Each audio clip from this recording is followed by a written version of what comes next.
لایەنەکان لە هەرێمی کوردستان بوون بە چەند بەشێکەوە ژمارەیەکیان داوای ئەوە دەکەن کە هەڵبژاردن بە زووتری کات ئەنجام بدرێت هەروەک بەشێکیان داوای ئەوە دەکەن کە حکومەتی ئینتیقالی یاخود حکومەتێکی ڕاگوزەر پێک بهێنرێت بۆ دەربازبوون لە قەیرانەکانی هەرێمی کوردستان. ئەندامێکی پەرلەمانی کوردستانش دەڵێت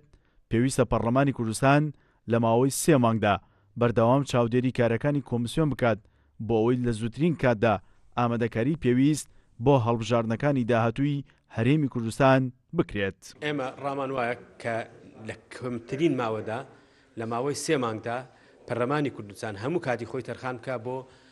چاودێریکردنی کارەکانی کۆمیسیۆنی باڵای هەڵبژاردن و هەفتانە کۆبوونەوە لەگەڵ کۆمسیارەکان و کۆمیسیۆنی باڵای هەڵبژاردن بکرێ بۆ ئەو بەرەو پێشچوونانەی کە پێویستە بۆ هەڵبژاردنێکی پاک و بێگەت لە پاکردنەوەی تۆماری دەنگدەران لە ناوی دووبارە لە ناوی مردوو لە قائیمەی ئەوەی پێڵێن تاکە کەسی ناڕوون و هەموو ئەوانە زمانی هەڵبژاردنێکی پاک و بێگەرت کا پەدیدی ئێمە گۆڕانکاری ڕیشەی لە کوردستاندا دەبێت لە ڕێگەی هەڵبژاردننی دیموکراسیەوە بێت. ئەندامێکی پەرلەمانی کوردستانش لە نێوان حکومەتی ئینتیقالی و هەڵبژاردندا دەڵێت پێویستە پەرلەمانی کوردستان بە زووترین کات لەگەڵ کۆمیسیۆنی باڵای سەربەخۆی هەڵبژاردن و ڕاپرسی کاتێک دیاری بکەن بۆ هەڵبژاردن بەڵام بەردەوە پێویستە تۆماری دەنگدەران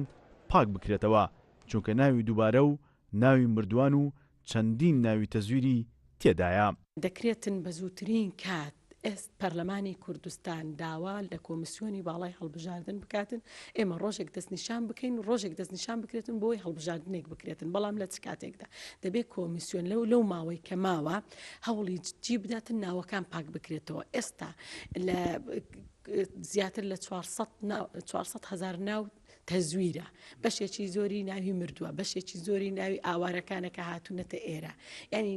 ناو زۆرە دەبێتن ئەم ناوانە هەمووی پاک بکرێتەوە لە کۆمیسیۆنی باڵای هەڵبژاردن ئینجا هەڵبژاردنێکی پاک و نەزیح بکرێتن. بۆ چارەسەرکردنی کێشەکانی هەرێمی کوردستان و دەربازبوون لە قەیرانەکان لە ئێستادا چەند سیناریۆیەک لە ئارەدایە لەوانە ئەنجامدانی هەڵبژاردن لە زووترین کاتدا یاخود هەڵوەشانەوەی ئەم حکومەتی ئێستا و پێکهێنانی حکومەتێکی ئینتیقالی و بەشداریکردنی سەرجەملایەنەکان بەڵام چەند جارێک ئەو سیناریۆیە لەلایەن سەرۆکی حکومەتەوە ڕەت کراوەتەوە و ئاماژە بەوە کراوە کە ئەم حکومەتە خۆی کاتیە. سیروان حوسێن، کورسات نیوز، هەولێر.